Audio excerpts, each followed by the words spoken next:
A few days ago, I made a video going through the rather large document that Microsoft sent to the judge who will be overseeing the Microsoft versus FTC case. To catch you up really quick, basically what's happened is a judge has placed a temporary block on Microsoft acquiring Activision Blizzard, as a proceeding will happen over about the next 2 weeks. So once that is done, we will know if Microsoft will be able to acquire Activision Blizzard. As it stands right now, it is currently blocked. So Microsoft wrote up a very long reply, and I'm going to go over some of the key points that they talked about right now.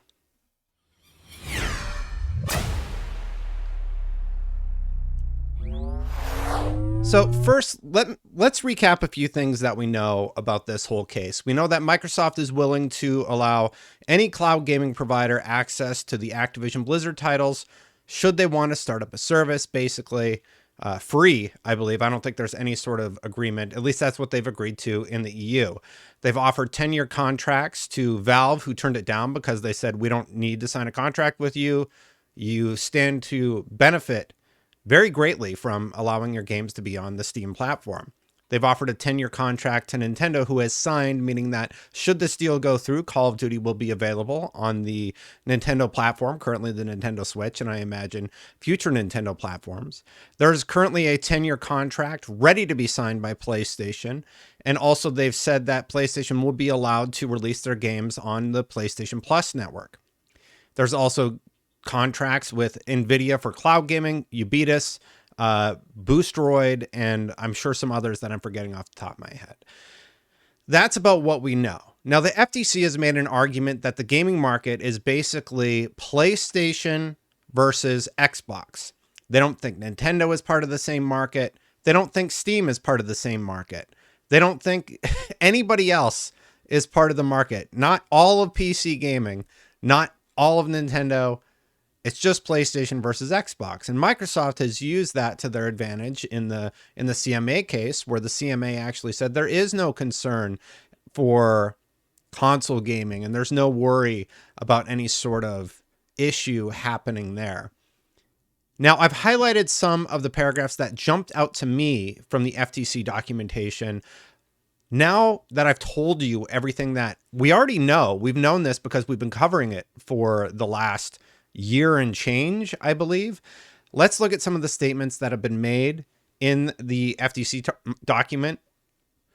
Sorry, in the Microsoft document that was submitted to Judge Corley, who will be overhearing this hearing. And Judge Corley also overheard the gamers lawsuit, which ended in Microsoft's favor. I believe it was dismissed. And now this case has been also brought to the judge's attention.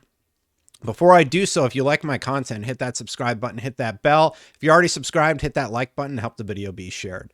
So jumping into the documentation, Microsoft's motivations are simple. Its gaming division Xbox has next to no presence in mobile gaming, the fastest growing segment where 94% of gamers spend time today.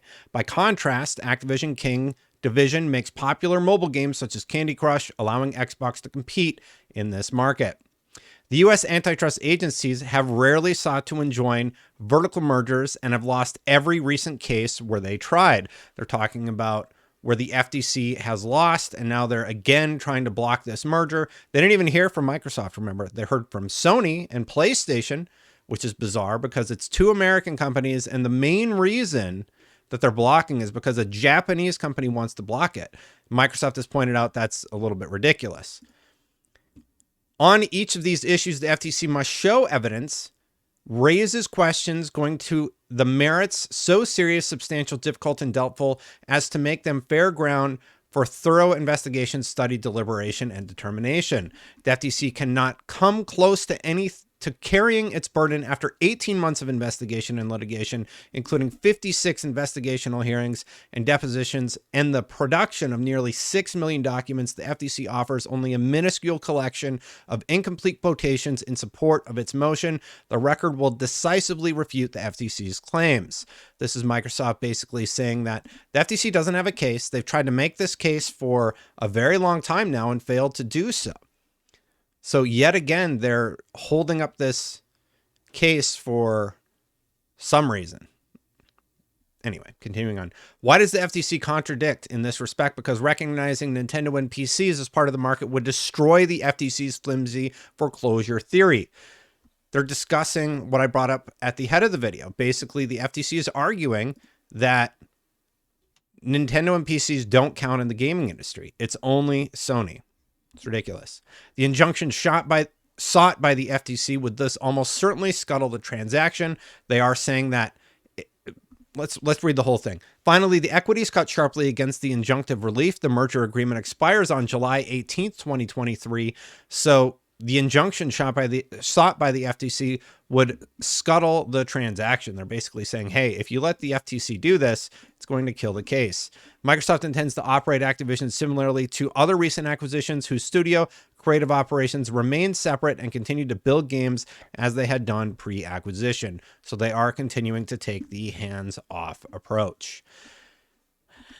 On June 12, 2023, the FTC filed this lawsuit seeking to enjoin the transaction until its years-long administrative process concludes. So basically, they're saying on June 12, 2023, they filed the injunction, and if they're allowed to keep it, and it's not dismissed, the case is dead. Like, Microsoft's not going to sit around with $3 billion tied up, not recouping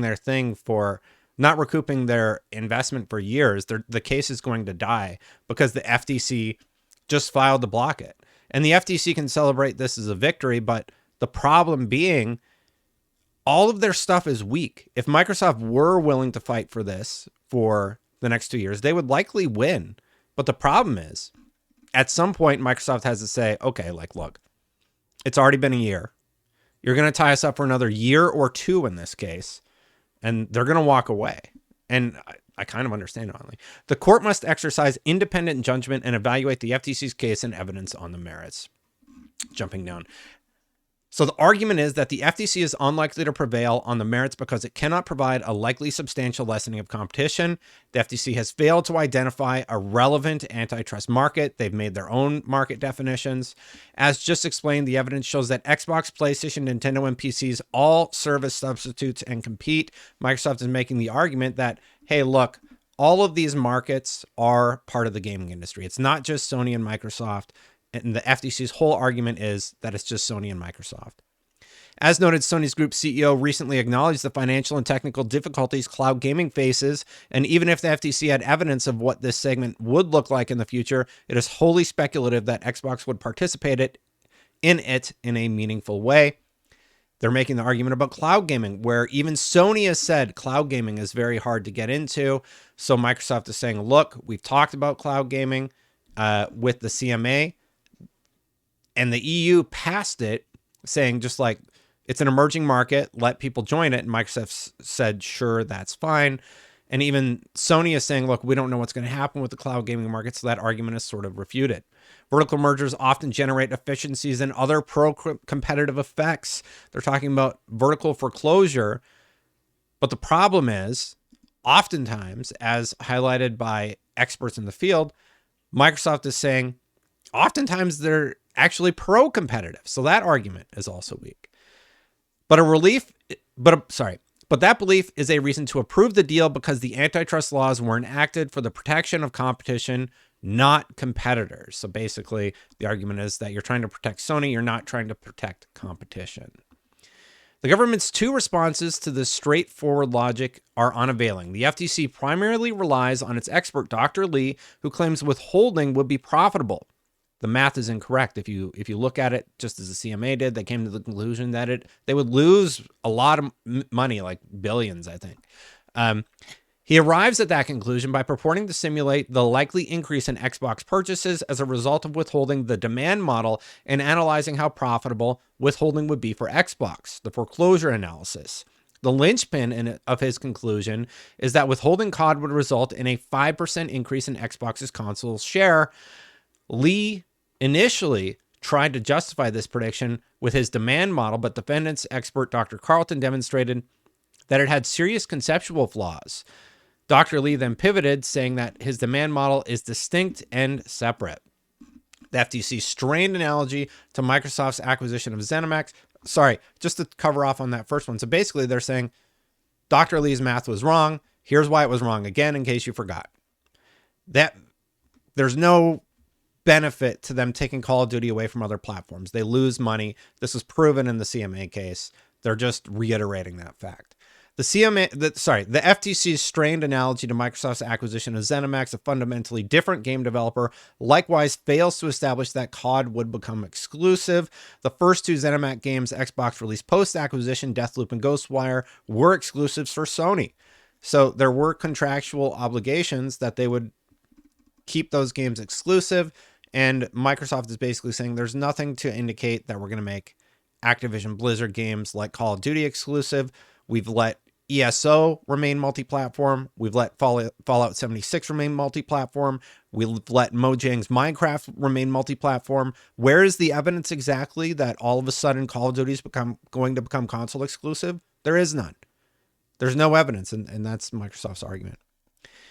Or, as Sony CEO told investors in the wake of Microsoft's acquisition of Activision, it could grow Sony's own studios organically to increase Sony's own value proposition to consumers. Microsoft is arguing that the merger would be pro-competitive because Sony is already talking about how they're going to offer better value to their consumers if this deal were to go through, and how they're going to invest further in the development cycle. So Microsoft is making a very clear point there, saying that, hey, look, this is going to result in a better industry, and here's how.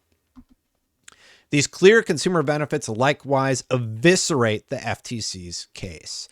When you start breaking it down about what Sony will have to do to retain customers and offer them better value, better services, and their games are great and everything, but if Microsoft were competing on their level, they're going to work harder to give you better products. So Microsoft's making the argument that this is good for customers and consumers. Why would you block it? In addition, granting a preliminary injunction would kill the deal, robbing consumers of the beneficial economic effects and pro-competitive advantages resulting from this merger, including increased availability of Activision content. It's not going to come to Nintendo. It's not going to come to the cloud gaming platforms. Sony would effectively lock the industry as it is today, and nothing would be able to change in terms of big companies being acquired by other big companies. Big companies that want to sell to Microsoft, by the way. Every investor stands to make a lot of money. Developers who have discussed publicly about the work culture issues at Activision have supported the Microsoft deal. The companies want it to go through. The employees want it to go through. It is very strange that it's being blocked by the FTC. By contract, there is no risk that consumers would be injured while the administrative process runs its course. Sony's existing contract for COD runs through 2024, and it has an offer for much longer access. For the foregoing reasons, Microsoft respectfully requests that the court deny the FTC's motion for a preliminary injunction. So this is Microsoft's counter argument to the preliminary injunction that the FTC wants to file. It is currently temporarily blocked. We will see what happens after the next few weeks. If the next few weeks go to trial and everything works out, Microsoft will likely close the purchase of Activision Blizzard and deal with the litigation with the CMA, including the tribunal appeal and whatever happens in the US separately. They feel they have a very strong case. They feel like they can win. And currently the judges block that from happening. So Microsoft is making the argument saying, hey, we think this would be good for everybody. Thank you so much for watching. That was a quick recap of the 2-hour video that I did. Thanks so much for watching. Hit that subscribe button, hit that bell if you like my content. Thank you so much for watching. A lot of people are saying there's a lot of new info in that documentation, but for me, I'm like, we already know all this. All this has been said for the last year, but if I missed something, let me know it in the comments below. Thanks so much to the members for supporting this channel. I appreciate you. Click that join button right down there if you want to become a member. You support the channel. You get all these videos ad-free, and I appreciate you very much. Thank you to the members. I'm going to get out of here. If you want to see, check out the video where I discussed Alex's points about 60 FPS and how it should be mandatory for all video games. I don't agree with that sentiment. But at the end of the day, Alex did his rebuttal 4-hour live stream. So like he did his video. I did a 45-minute response. Alex did a 2, 3-hour, 4-hour live stream responding to my response. So, yeah, I guess so. At the end of the day, though, what Alex is arguing is that they've been marketed that they can do 60 FPS, and now they're selling games that are at 30 FPS, and that's likely going to continue, and customers should be mad. And honestly, that argument I can get behind, because when you market something one way and then you deliver something different, that I get. I don't think that Starfield needs to be 60. I don't think it'll impact the level of fun that people have on console all that much. I mean, the people who prefer 60 might notice it.